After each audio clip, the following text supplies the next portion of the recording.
Study IQ IAS, अब तैयारी हुई affordable. Welcome to Study IQ. आज हमारे साथ हैं Swati Sharma, all India rank 17 UPSC civil service exam 2023।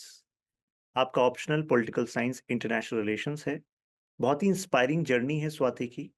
काफ़ी एस्पिरेंट्स ऐसे हैं जो फर्स्ट अटेम्प्ट सेकंड अटेम्प्ट में अगर प्रीलिम्स नहीं निकलता तो सोचने लगते हैं कि शायद I am not made for this, right. But Swati is the one की थर्ड अटेम्प्ट दिया और सीधा 17th रैंक, राइट। तो इंडीड एन इंस्पिरेशनल जर्नी। हम इसके पीछे की स्टोरी को भी जानेंगे। आपको पता लगेगा कि कैसे किसी स्टेज पर आपका स्कोर ज़रूरी नहीं है कि एग्ज़ैक्टली जस्टिफ़ाई करे आपके तैयारी के लेवल को। स्वाति, इस बात को मानते हैं? यस सर, बिल्कुल। चलिए स्टार्ट करते हैं आपकी स्कूलिंग से, ठीक है? तो आई नो बैकग्राउंड कि भई कहाँ से आपकी स्कूलिंग हुई, फिर आपकी कॉलेज, उसके बाद की जर्नी। लेकिन हमारे व्यूअर्स को, स्टूडेंट्स को आप ऐसे गाइड कर सकते हैं कि स्कूल में क्या एजुकेशनल आपका बैकग्राउंड चल रहा था, कैसा स्कोर चल रहा था, है ना? और कई स्टूडेंट्स को लगता है कि यार थ्रू आउट ना स्वाति शर्मा ने कमाल ही किया हुआ होगा, राइट? और फिर ये कमाल हुआ है। तो लेकिन जैसा मैं आपको जानता हूँ कि कमाल तब हुआ है जब आपने उसके लिए काम किया है, एक विशेष टाइम फ्रेम में अपनी लाइफ में, राइट?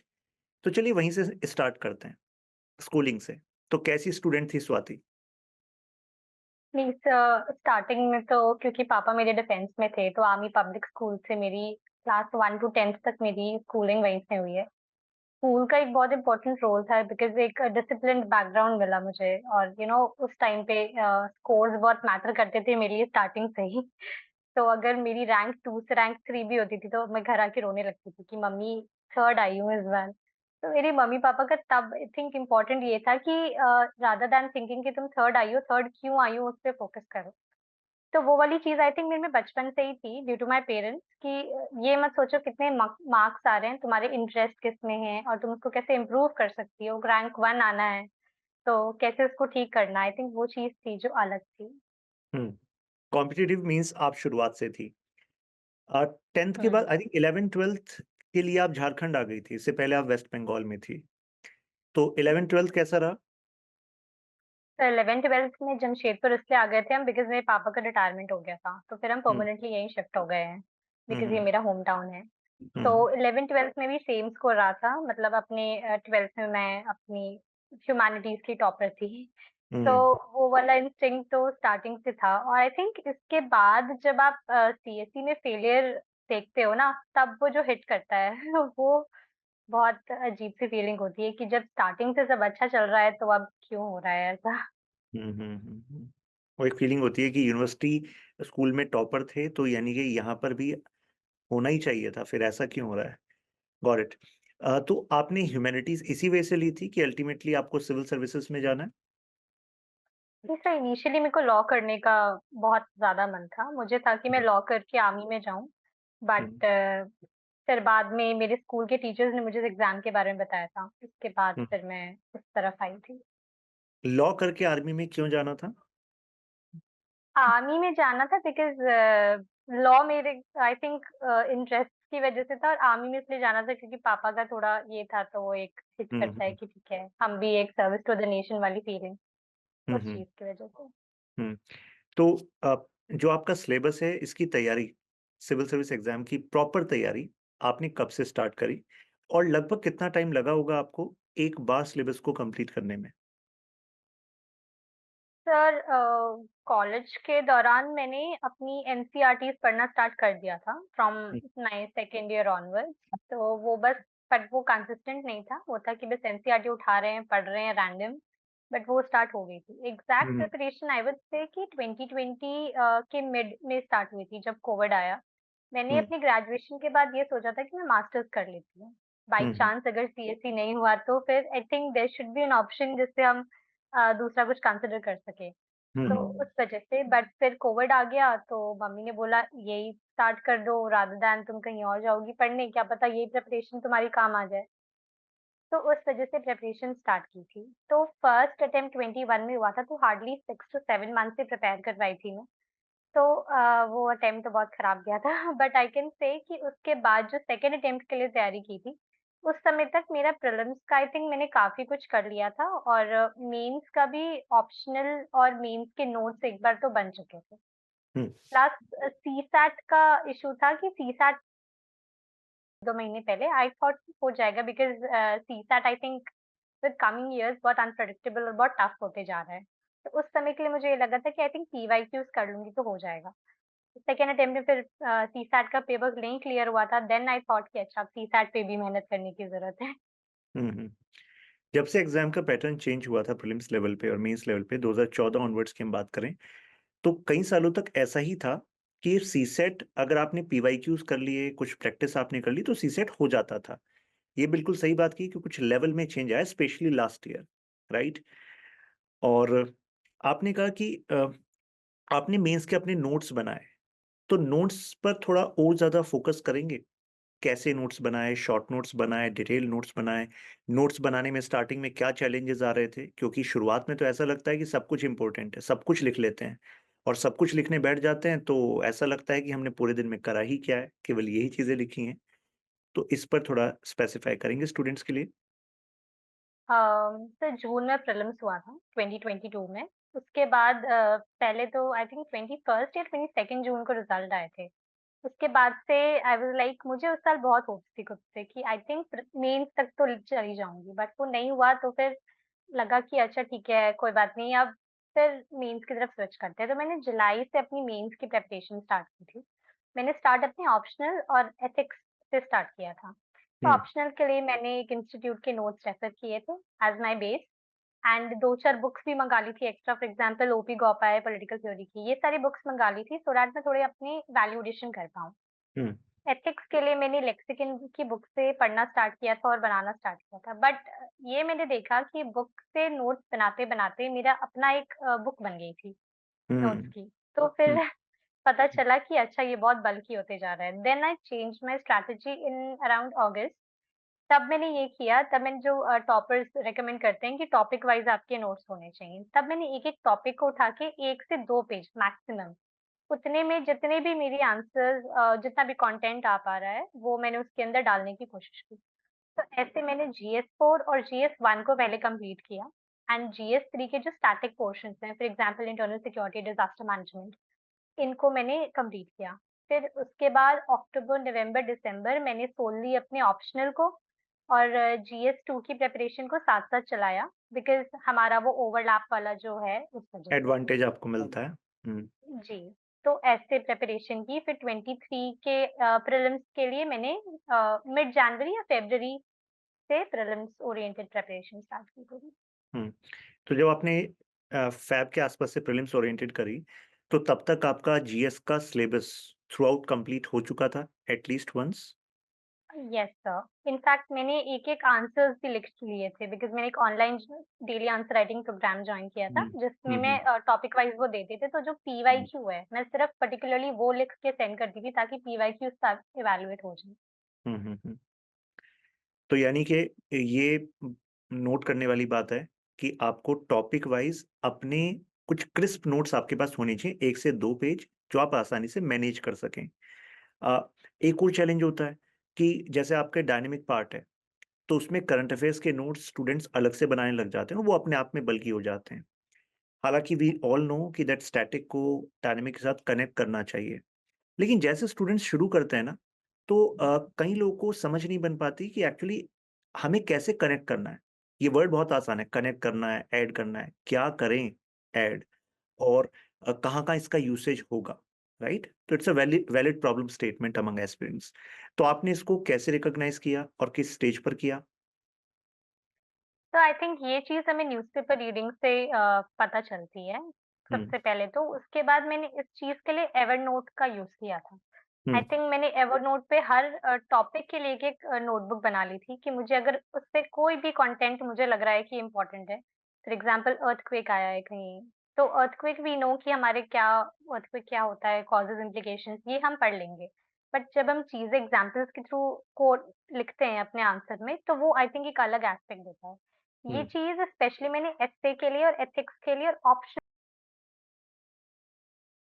पढ़ रही हूँ जहाँ पे चाइना इंडिया रिलेशंस या यूएस इंडिया रिलेशंस है, तो मैं उस स्पेशली जो प्रोमिनेंट हमारे स्कॉलर्स हैं, सी राजा मोहन एंड ऑल, उनसे तो वो वहाँ से मैं कॉपी पेस्ट या फिर वो उस आर्टिकल का रेफरेंस वहाँ पे डाल दूँगी सो दैट मेंस के टाइम पे जब मुझे ज़रूरत पड़े, तो मैं वहाँ से जो इम्पोर्टेंट लाइन्स हैं, इंट्रो में हो गई, कंक्लूजन में या बॉडी में ही, तो वो वहाँ से मैं कैच कर सकूँ। थोड़ा-सा इसी बात के अंदर जाते हैं। जैसे ही कोई टॉपर बताता है स्टूडेंट्स को कि मैंने आर्टिकल से रेफर करके एक्सट्रैक्ट किया, तो एक ये भी माइंडसेट बन जाता है स्टूडेंट्स का कि यानी कि अब इंडिया चाइना पर जितने भी आर्टिकल्स होंगे, आई हैव टू रेफर, कुछ छूट ना जाए। इन्होंने सी राजामोहन का नाम लिया है, मुझे सी राजामोहन के तो सारे पता ही होने चाहिए, अपार्ट फ्रॉम दिस कुछ और भी पता होना चाहिए। एस डी मुनी क्या कह रहे हैं, निरुपमा राव क्या कह रही हैं, शिवशंकर मेनन, अलग-अलग। तो what is your advice to them? नहीं सर, पूरा पढ़ने लग जाएँगे। आई थिंक हर दूसरे या तीसरे दिन पे ये इश्यू सामने पेपर में आ जाता है। तो अगर हुँ, सब कुछ डालने लग जाएँगे तो वो फ़ीज़िबल ही नहीं है। I hmm, think rather than focusing on that आपको अगर इश्यू पता चल रहा है पर्टिकुलर कि क्या इश्यू है। फॉर एग्ज़ाम्पल इंडिया चाइना से ज़्यादातर बॉर्डर इश्यूज़ पे आते हैं। That is a major issue which is going on. तो उसमें सिर्फ़ जो इम्पोर्टेंट लाइन्स है, फॉर एग्ज़ाम्पल उनकी कोई रिकमेंडेशन है जिससे रिलेशंस ठीक हो सकते हैं या बॉर्डर डिस्प्यूट्स ठीक हो सकते हैं, तो वो बस एक लाइन में अगर आप मेंशन कर लें, वो मोर दैन इनफ है। Because I myself have experienced कि जब हम मेन्स लिखते हैं, तो ऐसी बहुत सारी चीज़ें हैं जो दिमाग में आती ही नहीं है, जिनके बारे में हमने सोचा होता है कि ये ऐड करेंगे, वो ऐड करेंगे, बट ऐड कुछ नहीं हो पाता है। तो आई थिंक जितना मिनिमल रहेगा अगर 1 से 2 स्कॉलर्स की बातें भी हम लिख दें, तो I think it is more than enough. Hmm, hmm. When she is saying कि ऐड कुछ नहीं हो पाता है, तो इस बात को लिटरली मत लीजिएगा, शी इज़ बीइंग हम्बल। हाँ। तो ठीक है। तो शी हैज़ ऑलरेडी अचीव्ड, आपको अचीव करना है। तो you have to remember things along with the topics कि स्कॉलर है, कोट्स हैं। ये आप यहाँ पर एडवाइस ले सकते हैं कि हर एक टॉपिक के कुछ प्रोमिनेंट डायमेंशंस हैं। इंडिया चाइना के जो डायमेंशंस हैं, इंडिया रशिया के जो डायमेंशंस हैं, 8 साल पहले जो एस्पिरेंट्स थे और आज जो एस्पिरेंट्स हैं, ब्रॉड डायमेंशंस वो हैं। फिर उसके बाद जो अपडेट्स हैं they are like garnishing, right? तो उस वे में लेकिन वो आपका दिमाग में चीज़ें ऑर्गेनाइज़ होनी चाहिए। सब कुछ ना पढ़ के चीज़ें अगर ऑर्गेनाइज़ हैं, प्रोमिनेंट थीम्स के लिए आपके पास क्रिस्प कंटेंट है, रिटेंशन, रिकॉल है, तो I think that can work. डरने की ज़रूरत नहीं है, राइट? ये ज़्यादा हाँ आपका जी, डर सर। निकालने की कोशिश कर रही थी कि याद आएगा ही नहीं।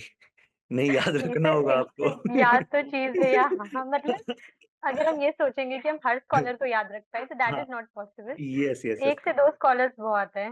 Exactly. And what matters is how you are putting your argument to score well, answer की डिमांड के हिसाब से, क्वेश्चन की डिमांड के हिसाब से। Now going ahead, PSR optional पे थोड़ा फोकस करते हैं। तो व्हाई पीएसआर ऑप्शनल? पहली बात तो आपका तो खैर पहले से ही लगाव था ह्यूमैनिटीज से, राइट? अब कौन से ऐसे फैक्टर्स हैं जिससे आपको लगता है कि पीएसआर ऑप्शनल से आपको कुछ एडवांटेज मिली? किन-किन पोर्शन में एडवांटेज मिली? कुछ रियल एग्ज़ाम्पल देकर बताइएगा। वैसे तो स्टूडेंट्स को पता है कि जीएस पेपर हुँ। 2 के साथ ओवरलैप है, एस्से में ओवरलैप है, एथिक्स में ओवरलैप है, राइट? और मॉडर्न हिस्ट्री में कुछ टॉपिक्स ओवरलैप करेंगे, वो पता है। आपकी तैयारी में मतलब कुछ एग्ज़ाम्पल कि यार मुझे ना जीएस में मेरा स्कोर देखो इतना बूस्ट हुआ, या मैंने जब नोट्स बनाए थे तो I was able to interlink these topics in this manner so that जिससे और ज़्यादा टेंजिबल हो समझना स्टूडेंट्स के लिए। तो जैसे मैंने बताया कि मुझे लॉ का वो ये था, उसके शॉप बाद जो सेकंड ये थी वो मेरी पॉलिटिकल साइंस ऑनर्स पे थी। तो हुँ, मेरी पॉलिटिकल साइंस ऑनर्स डिग्री है, तो इस वज़ह से मैंने अपना ऑप्शनल पीएसआईआर ही रखा। हुँ, बिकॉज़ एज़ टॉपर्स और जब मैं कॉलेज में जा रही थी 2016 में, तो तब टीना डाबी वाज़ द टॉपर एंड हुँ, उनका ऑप्शनल पीएसआईआर था, तो वो भी एक पुश फैक्टर था कहीं न कहीं कि ओके पीएसआईआर, उसके बाद से I think PSIR has been in the air. Hmm, तो हुँ, तो वो एक पुश था एंड बट मेरा कोर इंटरेस्ट भी था उसमें। आई वुड नॉट से कि किसी टॉपर को हुँ, सेकेंडली आई थिंक जो हम ग्रेजुएशन में पढ़ते हैं और जो यूपीएससी में पढ़ते हैं, भले ही सिलेबस सेम होता है, टर्म सेम होते हैं, बट जो आंसर राइटिंग का हुँ, तरीका है, स्ट्रक्चरिंग का हुँ, तरीका है, दैट डिफर्स अ लॉट। हमें हुँ, अपने कॉलेज डेज़ में 6 पेजेज़ लिखने हैं, जिसमें हम थोड़ी आई थिंक इधर-उधर की बातें लिख पाते हैं, बट अगर हम यूपीएससी में लिखते हैं, तो फिर स्कोर कम होने के बहुत ज़्यादा चांसेस बढ़ जाते हैं। तो इस वज़ह से ये चीज़ है जो डिफरेंट है। आई थिंक जीएस2 और पीएसआईआर की जो आपने बात करी, अगर मैं एग्ज़ाम्पल लूँ, फॉर एग्ज़ाम्पल आईएमओ पे एक क्वेश्चन आया था जीएस2 में। आई थिंक बहुत सारे लोग होंगे जिनका आईएमओ का उनके जो भी फंक्शंस पूछे थे वो एग्ज़ैक्ट नहीं याद आते होंगे। हुँ, डिस्पाइट द फैक्ट कि वो न्यूज़ में चल रहा था, मेंस के टाइम पे वो थोड़ा-सा आई थिंक सिंक इन हो गया था, तो लोगों ने उसे थोड़ा नेग्लेक्ट कर दिया था। बट क्योंकि मेरा पीएसआईआर ऑप्शनल था, I think I was able to put some arguments at least, hmm, जो कि हुँ, मुझे आई थिंक जीएस 2 में मेरा स्कोर आई थिंक 123 है, वो शायद उस वज़ह से थोड़ा-सा एज तो मिलता है। हुँ, हुँ, हुँ, सर एथिक्स की बात करें तो एथिक्स में भी कुछ टर्म्स होते हैं, कुछ फिलोसोफर्स होते हैं जिनको आई थिंक फिर याद नहीं करना पड़ता क्योंकि एक पूरा आई थिंक नंबर 5 वही है from the philosophers and thinkers, तो वहाँ पे हुँ, थोड़ा-सा हेल्प मिल जाता है। हुँ, हुँ, हुँ, सर लिखने का स्टाइल स्ट्रक्चरिंग तो हर पेपर की अपनी अलग डिमांड है, हुँ, उसको तो हुँ, फुलफिल करना पड़ता है। Hmm, hmm, hmm. Were you able to interlink your preparation मतलब जब पीएसआर ऑप्शन आप पढ़ रहे थे, सो क्या उस स्टेज पे you were able to interlink your preparation when you were going through the syllabus for the very first time? जैसे कि अ, मतलब पीएसआर के सिलेबस को रीऑर्गनाइज़ किया जाए, तो कितनी सारी चीज़ों को इंटरलिंक आप करेंगे, उस हिसाब से एक्सप्रेस करेंगे, तो you actually score well, right?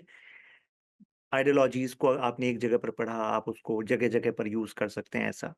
लेकिन कई स्टूडेंट्स जो हैं, वो ले लेते हैं पीएसआर ऑप्शनल, कंप्लीट भी कर लिया syllabus, but still they are not able to get this thing, which can actually give them confidence. तो आपने किस स्टेज पे इस बात को मतलब समझा, यूज़ करना शुरू किया? नहीं सर, ये स्टार्टिंग में तो बिल्कुल नहीं आता है। स्टार्टिंग में हुँ, हुँ, इनफैक्ट मैंने अपने जैसे जीएस के लिए ऑप्शनल के भी एक-एक बार आंसर्स लिखे थे अपने हुँ, 23 के प्रीलिम्स के पहले। तो उस टाइम पे बिल्कुल लिंक नहीं बनता है। हुँ, तो हुँ, जब स्टार्टिंग में देखा कि मार्क्स नहीं आ रहे हैं टेस्ट में, तो फिर I refer to the topper copies. Hmm, उस समय उत्कर्ष त्रिवेदी सर की कॉपीज़ काफ़ी फ़ेमस हो रही थी, तो मैंने उनकी कॉपीज़ देखी, उससे फिर आइडिया लगा कि अच्छा ठीक है, आइडियोलॉजी वाले पार्ट को पार्ट बी से कैसे कनेक्ट करना है या फिर हुँ, थ्योरी वाले पार्ट को एप्लाइड पार्ट से कैसे कनेक्ट करना है। तो हुँ, हुँ, वहाँ से सर आइडिया लगा, तो फिर मैंने हुँ, वो चीज़ अपने में डालना स्टार्ट किया। उसके हुँ, बाद क्वेश्चन्स उठा के सिर्फ उनकी स्ट्रक्चरिंग पे काम किया, rather than writing the whole answer I thought कि ओके अगर ये है, तो ये मेबी उससे कनेक्ट हो सकता है। जैसे हुँ, इस बार ब्रिटिश वाला जो क्वेश्चन आया था या फिर सत्याग्रह वाला क्वेश्चन आया था part B, paper 1 part B में, तो हुँ, उनमें आई थिंक ये सब कनेक्ट्स अगर हम डालें, तो वो हुँ, थोड़ी अलग चीज़ होती है। और एक डब्ल्यूटीओ का क्वेश्चन आया था, वो मुझे अच्छे से याद है क्योंकि WTO patent waiver part B paper 2 उस समय हुँ, उसका कुछ याद नहीं आ रहा था कि क्यों हुँ, हुआ था, क्या कॉजेज़ थे। बट हुँ, उसमें जब हम लिबरल इंस्टीट्यूशनलिज़्म ये सारी चीज़ें यूज़ करते हैं, तो फिर आई हुँ, थिंक वो थोड़ा दिखता है कि okay you know something about the hmm, subject. Hmm, hmm, ऐसे लिंक करना स्टार्ट किया था। हुँ, हुँ। और ये इतना ज़्यादा टफ नहीं है, जितना ज़्यादा लगता है जैसे आप किसी टॉपर की कॉपी देखते हो, एक बार ग्रिप बन जाती है तो इफ यू नो कि कहाँ किसका क्या कनेक्शन है, then it gets clear, right? मतलब एक एग्ज़ाम्पल मिल जाए सामने तो फिर it works. It works, yes. तो जो लोग पीएसआर ऑप्शनल से हैं, वो इस बात को अभी से समझ सकते हैं। मतलब ऐसा नहीं है कि आप भी एक बार कंप्लीट कर लें सिलेबस और कहें कि एक बार में नहीं आएगा, नहीं। अभी से अगर आप get confidence during this journey, right? इसके बाद आपने इस 2 साल मतलब जिस दौरान ये प्रीलिम्स नहीं हुआ था, तो उस दौरान कुछ इश्यूज़ भी होंगे मतलब सेल्फ कॉन्फिडेंस का इश्यू है, फैमिली का कोई इश्यू हो सकता है। मतलब कितने सारे एस्पिरेंट्स ऐसे हैं, मुझे पर्सनली लगता है कि they are very talented, very hard working लेकिन क्योंकि हर एक स्टूडेंट का जो पर्सनैलिटी है टू हैंडल इश्यूज़ वो अलग-अलग है या guidance at that point of time वो अलग-अलग है। तो कुछ लोग बीच में मोमेंटम को मतलब ब्रेक हो जाता है, डाइग्रेस हो जाते हैं। तो आपके लाइफ में इस प्रिपरेशन की जर्नी में कौन से चैलेंजेस आए और कैसे आपने इसको हैंडल किया? If you want to highlight? तो as I said first attempt के लिए ज़्यादा टाइम नहीं था, तो I was not hmm, that disheartened but hmm, after second attempt I was like कि मुझसे नहीं होगा। मतलब हुँ, मेरा सेट गोल था कि 1 नहीं तो 2 अटेम्प्ट में तो क्लियर कर लूँगी। हुँ, बट वो नहीं हुई चीज़, तो उसके बाद फिर लगा कि छोड़ देते हैं preparation. Literally I was like कि अब मास्टर्स कर लेते हैं, छोड़ देते हैं, इन फ्यूचर होगा तो ट्राई करेंगे। Hmm, but it was my parents who said कि 2 ही बार हुआ है, लोग यहाँ पे 6-6 साल अटेम्प्ट करते हैं, तुम 2 साल में अभी क्या उम्र है तुम्हारी ऑल दैट स्टफ जो पेरेंट्स यूज़ करते हैं। तो वो चीज़ थी कि उन्होंने मुझे काफ़ी ज़्यादा पुश किया कि इतने जल्दी हार कैसे मान सकती हो तुम ये वो, तो ये एक चीज़ थी। एंड उसके बाद भी मैंने जब थर्ड अटेम्प्ट के लिए प्रिपेयर करना स्टार्ट किया, तब भी मुझे ये लगा कि गाइडेंस तो मेरे पास बिल्कुल नहीं थी बिकॉज़ मैं जिस प्लेस से आती हूँ, यहाँ पे यूपीएससी का वो मेंटोरशिप, गाइडेंस माहौल है ही नहीं, जिससे हुँ, आप थोड़ा-सा ये कर सको। प्लस पर्सनली मैं किसी को नहीं जानती थी जिसने इस एग्ज़ाम की तैयारी की हो या फिर जिसने क्लियर किया हो। तो हुँ, इस वज़ह से then I had to move to Delhi because वहाँ पे फिर जाके नवंबर 22 में मैं दिल्ली गई थी। वहाँ जाके मुझे 2-4 ऐसे फ्रेंड्स मिल गए थे, जिसकी वज़ह से आई थिंक मेरी प्रिपरेशन को काफ़ी अच्छी ग्रिप मिल गई थी। हुँ, मतलब हुँ, अपनी वीकनेस निकालना स्पेशली ड्यूरिंग मेन्स। हुँ, उस हुँ, टाइम पे मेरे एक फ्रेंड थे जिन्होंने इनफैक्ट मेरे एसेज़ इवैल्यूएट करके मुझे दिए बिकॉज़ हुँ, उससे पहले मैंने एक भी एसे नहीं लिखा था। तो I think these things are there which hold you कि ठीक है, you are following but we are there, don't worry. Hmm, I hmm, think it hmm, is very important कि आपकी लाइफ में गाइडेंस और कुछ ऐसे स्पेशल पॉजिटिव पीपल हों जो आपको थ्रू आउट गाइड करते रहें। एग्ज़ैक्टली। इस पॉइंट को ज़रूर ध्यान रखिएगा कि ये एग्ज़ाम पर्सिस्टेंस माँगता है और कोई इंसान ऐसा नहीं है कि जो एक ही मोमेंटम को पूरे साल बनाकर रखे। Situationship and we are humans तो सबसे पहले एक्सेप्टेंस ज़रूरी है and you need to create that zone of performance जिसमें कि कुछ ऐसे लोग आते हैं जिनसे आप बातचीत कर सकते हैं, उनकी हेल्प ले सकते हैं। But yes, you should be careful while you are selecting your circle, yes, right? Yes, very important sir because मैंने दिल्ली में रह के ये एक्सपीरियंस किया है कि आई थिंक जितने रिसोर्सेज़ उससे डबल डिस्ट्रैक्शंस हैं। तो हुँ, नॉट ओनली दिल्ली आप कहीं पर भी हैं, अगर आपको वो सर्कल मिल रहा है तो you have to hmm, make sure कि जो यूपीएससी के लिए जो आप टाइम दे रहे हैं, वो कहीं कॉम्प्रोमाइज़ नहीं है। एग्ज़ैक्टली। एस्से पर आपने कैसे तैयारी करी? कब से लिखने स्टार्ट किए? कितने एस्से लिखने स्टार्ट किए? सर ऐसे प्रीलिम्स से पहले एक भी नहीं लिखा था, क्योंकि हुँ, मेरा पूरा फ़ोकस था कि मैं अपने जीएस और ऑप्शनल के पेपर को एटलीस्ट एक बार अच्छे से कंप्लीट कर पाऊँ। हुँ, हुँ, ऐसे में आई वाज़ लाइक कि ठीक है, थोड़ा बहुत तो हो जाएगा, ऐसे इतनी भी खराब नहीं है, स्कूल्स में लिखे हैं। बट आई हुँ, थिंक ऐसे का तरीका भी यूपीएससी में it's quite different. Hmm, So I wrote around 7 to 8 essays during my mains का जो 3-4 महीने होते हैं उस टाइम पे। हुँ, इवैल्यूएशन मेरे 3 एसेस की हो पाई थी और एक बाकी जो मेरे 3-4 एसेस थे वो मैं अपने फ्रेंड को सेंड करती थी। Because he hmm, had written mains earlier hmm, तो hmm, hmm, he had a good score तो मैंने थोड़ा हुँ, रिलाई किया कि चलो देखते हैं। तो इस तरीके हुँ, से एसे की प्रिपरेशन थी मेरी। But um, sir I think essay की प्रिपरेशन इसलिए भी थोड़ी डिफरेंट हो पाई बिकॉज़ एज़ आई सेड जब न्यूज़पेपर से मुझे चीज़ें मिलती थी तो I used to scratch them out from there and store it.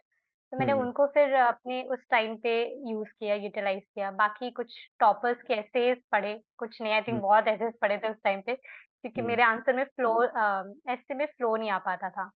हुँ, और प्लस एनेक्डोट का जो कनेक्शन होता है, आप जिससे स्टार्ट कर रहे हो, अगर आप उसके साथ एंड भी कर पाओ, तो हुँ, वो सारी चीज़ें हैं। ब्रेनस्टॉर्मिंग वाला जो इश्यू है, हुँ, डायमेंशंस निकालना, ये सारी चीज़ें थी जो स्टार्टिंग में बहुत ट्रबल कर रही थी। But hmm, with time I think I could work on them. Hmm. यहाँ पे लर्निंग पॉइंट ये है स्टूडेंट्स के लिए कि ऐसे का मतलब केवल ये नहीं होता कि उस टॉपिक के बारे में आपको कुछ कंटेंट पता है। आपको कुछ पॉलिटिकल, सोशल, इकोनॉमिक ऐसे कुछ डायमेंशंस पता है। What matters is that there should be some flair जिसको हम कहते हैं हुँ, कि एक कनेक्शन, एक फ्लो होना चाहिए। और अगर आपने अपने डायमेंशंस को ऐसे लिखा है कि वो कनेक्शन नहीं बन रहा है and you are like making life of examiner tough, अब उसको इतनी सारी हुँ, कॉपीज चेक करनी है तो उसको समय नहीं लगेगा आपकी लाइफ को टफ बनाने के लिए। तो ऐसे में we have to create that kind of ease in our essay so that वो आसानी से रीड हो सकें। और मेथड्स अलग अलग हैं, जैसे आप बता ही रही हैं स्वाति भी कि आप डिफरेंट टॉपर्स के ऐसे भी देखेंगे तो उसमें कोई डायलॉग फॉर्म में लिख रहा है, कोई डिफरेंट एनेक्डोट्स का इस्तेमाल कर रहा है। The way you start may be different but कुछ ऐसे पॉइंट्स होते हैं जो एक अच्छे एस्से में विजिबल होते हैं। स्वाति आप बताना चाहेंगी, आपने क्या आइडेंटिफाई किया? आपके एसेस सर में आई क्या? Think a, sir I think dimensions मेरे एस्से में ज़्यादा हो पाते थे और दोनों एस्पेक्ट प्रोवाइड करना। अगर कोई भी हुँ, एस्से है, अगर आप उसका सेकंड एस्पेक्ट भी प्रोवाइड कर रहे हैं, तो hmm, hmm, that is something which the examiner would want to see because आप जितना अपने एस्से को बैलेंस्ड रखेंगे, उतना हुँ, आई थिंक वो ज़्यादा बेटर रहता है एंड एज़ एज़ आपने बताया वो फ्लो वाली बात। तो I think hmm, that is very, very important. अगर आप हुँ, एब्रप्टली कुछ भी लिख रहे हैं, तो वो चीज़ काम नहीं करती है। हुँ। इंटरव्यू का एक्सपीरियंस कैसा रहा? इंटरव्यू का एक्सपीरियंस स्टार्टिंग में जब प्रिपरेशन स्टार्ट की थी इंटरव्यू की, तो आई वाज़ लाइक कुछ नहीं आता मुझे। मुझे हुँ, 2 मिनट के लिए ये भी लग रहा था कि मेरी मीन्स कैसे हो गया है, मुझे कॉल कैसे आई है, बिकॉज़ उसके बाद 3 महीने I could not even study the newspaper, you know that hmm, anxiety कि अब रिज़ल्ट आ रहा है, अब रिज़ल्ट आ रहा है, और आप मीन्स में इतना पढ़ लेते हो, मन ही नहीं करता है कि आप बुक्स उठाओ। बहुत हुँ, मुश्किल से फिर मैंने अपने नवंबर एंड में पीएसआईआर पढ़ना स्टार्ट किया कि ठीक है, अगर कुछ नहीं तो ऑप्शनल पे हो सकता है थोड़ा काम करना पड़ जाए। हुँ, तो उसके बाद फिर मैंने I think 19th of December को शेड्यूल आया था, तो आई गॉट टू नो कि मेरा 15th जनवरी को इंटरव्यू है। हुँ, तो hmm, less than 1 month I had. फिर हुँ, सबसे पहला काम जो मैंने स्टार्ट किया वो ये था कि अपने करंट अफेयर्स को चेरिश करना स्टार्ट किया। एंड हुँ, आई थिंक मैंने आपके स्टडी आईक्यू की वो जो आप कैप्सूल्स निकालते हैं जी। पीएसआईआर वाले, मैंने हुँ, हुँ। वो भी पढ़े थे। अच्छा, जो ये मैं वीकली स्पेशली वीकली पीएसआर नहीं, पल्स जो मैं मंथली, मंथली जो मंथली, पीएसआर मंथली पल्स वाले। रिलीज़ करता हूँ। यस। बिकॉज़ मेरे फर्स्ट मॉक के बाद मुझे ये रियलाइज़ हुआ कि काफ़ी सारी चीज़ें हैं जो पीएसआईआर की छूट चुकी है मेरे से इन 3 महीने में। हुँ, एंड हुँ, जी20 की मीट और काफ़ी इम्पोर्टेंट हैपनिंग्स थी जो हो चुकी थी। हुँ, तो हुँ, फिर वहाँ से मैंने वो चीज़ें की, क्योंकि न्यूज़पेपर फिर से रिविज़िट करना 3 महीने का वो बहुत बल्की था उतने कम टाइम पे। हुँ, फिर हुँ, 1-2 क्वेश्चनेयर्स उठाए किसी-किसी कोचिंग के। तो मेरा प्रिपरेशन वाला एक्सपीरियंस तो ऐसे था कि बिल्कुल भी कॉन्फिडेंट नहीं थी मैं, और मेरे हुँ, चेहरे पे नर्वसनेस इतनी ज़्यादा दिखती थी कि हर मॉक में मुझे कांस्टेंट रिमाइंडर मिलता था कि don't get so much, you know इतना टेंशन मत लो, आपके चेहरे पे नर्वसनेस दिख रही है, you are not able to maybe articulate things because of your tension. तो ये सारी चीज़ें थी। But I think on 15th जनवरी सुबह की शुरुआत तो बहुत बहुत ही अजीब-सी होती है।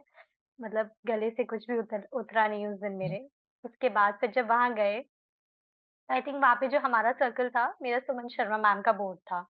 तो हमारे सर्कल में आई थिंक हम 4 लड़कियाँ थीं एंड देयर वर 2 बॉयज़। तो हम 4 गर्ल्स का एक कन्वर्सेशन बिल्डअप हो गई थी, जिसमें से एक मैम थी जिनका आई थिंक ये 3rd या 4th इंटरव्यू था। तो उन मैम ने भी ये चीज़ बताई कि it's not at all important to, they are not checking your knowledge, just remain calm, be confident. Hmm, तो ये सारी चीज़ें थी जो वहीं पे थोड़ी-सी सॉर्ट आउट हो गई थी।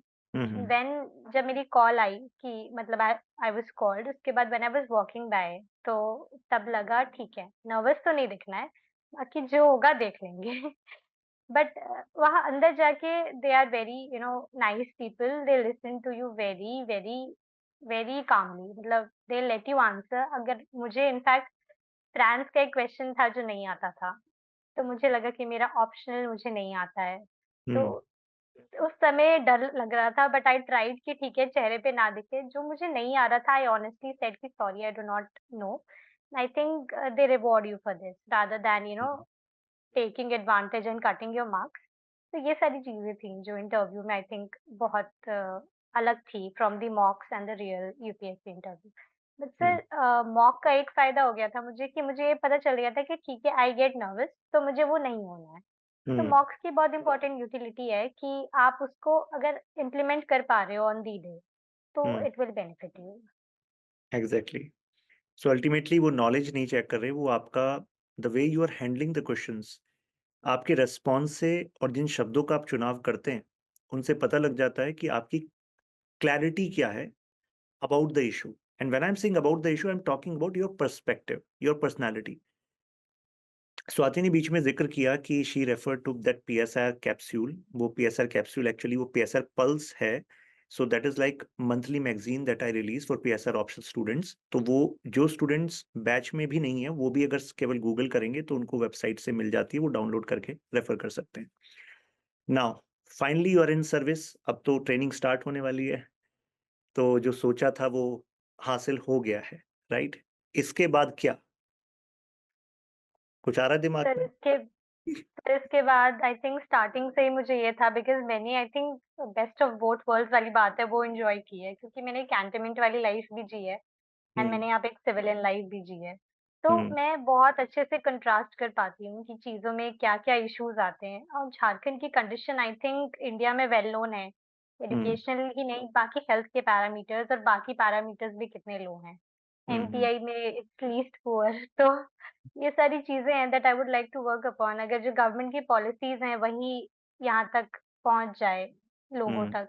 तो बेटर रहेगा बिकॉज़ यहाँ पे आने के बाद पता चला कि अच्छा विडो पेंशन नहीं आ रही, ये नहीं हो रहा, वहाँ जा रहे हैं तो लोग सुन नहीं रहे हैं। बहुत सारे इश्यूज़ हैं, बाकी डिस्ट्रिक्ट वाइज़ सबके जनरल इश्यूज़ होते हैं। वो सब आई थिंक मैं अगर एड्रेस कर पाऊँगी तो it will make my job more satisfied. So Swati ने पहला जो ऑप्शन दिया है वो अपना होम कार्डर झारखंड ही दिया है and she is going to get it, right? Chances vacancy पे डिपेंड करता है। चांसेस हैं। देखते हैं। वैसे झारखंड छत्तीसगढ़ के प्रति रुझान बढ़ा है, क्योंकि काम करने के लिए अपॉर्चुनिटी काफी ज्यादा है वहां पर, मतलब बस जो आप मतलब शो कर सकते हो कि this is what you have done with your service. So time change हुआ है तो डेफिनेटली टफ हो सकता है। ठीक है, बट आपकी पर्सनालिटी और जो आपका हार्डवर्क है जिससे जिससे आपने अपने आप को ग्रूम किया है, so we all are confident that you are going to lead a impactful life. और जब भी आपका दिल्ली एनसीआर में आना हो तो you are most welcome at Study IQ campus. And at this point let's end this session. It was wonderful talking to you. Thank you. Thank you sir. Study IQ IAS, अब तैयारी हुई affordable.